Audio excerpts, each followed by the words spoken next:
Thanks, guys. Welcome back. This is our NFL analyst, Jake Bowen, and I'm Joel Polaczyk. Today we'll be recapping some marquee games from a great NFL slate. Let's start this recap with a bang as we take a look at the thriller between the Washington Commanders and the Chicago Bears. The Commanders pulled away 18-15 on a last-second play that was full of grace. That's right, a Hail Mary. The former Heisman winner, Jaden Daniels, connected with Noah Brown on a 52-yard game-winning touchdown. Jake, let's hear your thoughts. I mean, wow, Joel, what a finish. We can all agree that the curse of Dan Snyder is finally over.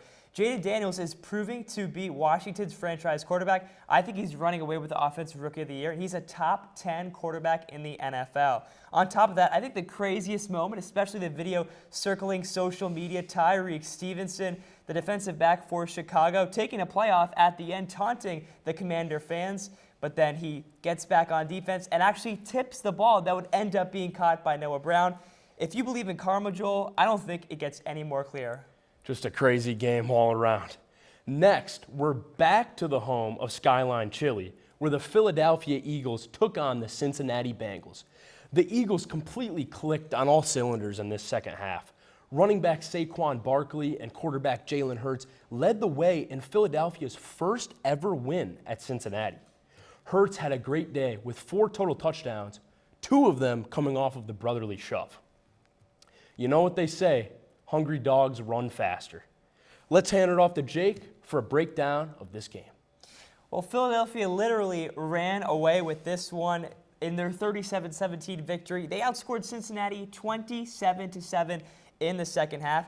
Again, you mentioned it, the Eagles dominated the ground game with over 160 rushing yards, 108 coming from your own Saquon Barkley. Philadelphia ranked second in rushing yards per game, and they showed why on Sunday. On the flip side, this game got away from Cincinnati because of their red zone defense. It's a real liability, and it's one of the worst in the league. They give up a touchdown in the red zone over 68% of the time and allowed Philadelphia to score 21 red zone points over the weekend.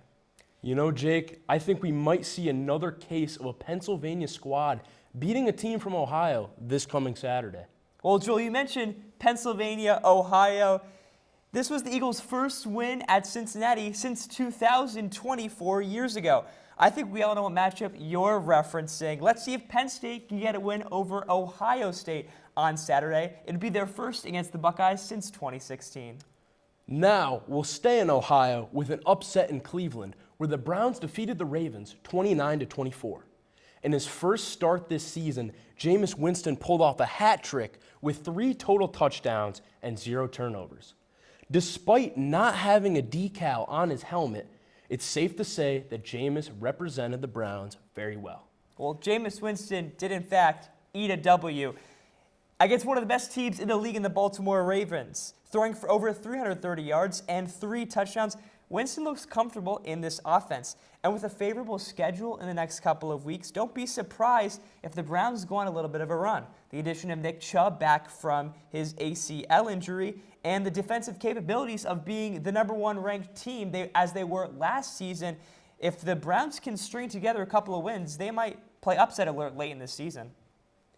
So we will end this recap by heading to a city where the master of suspense, Alfred Hitchcock, shot many of his classic films, San Francisco.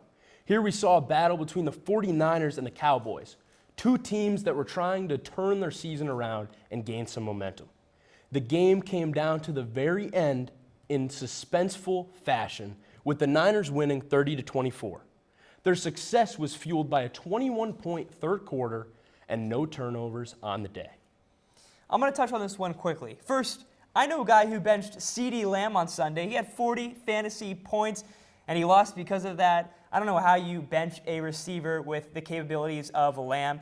On a serious note, though, these 2 teams came into the season with high expectations and have yet to even meet them. I know the 49ers won this game, but they only won by a mere margin, especially with a Dallas offense that has been struggling. Again, Dak Prescott, 2 interceptions. We'll see what's in store for these 2 teams as they look to navigate their division later this season. So that will do it for this week's NFL recap. That's Jake Bowen. I'm Joel Polaczyk.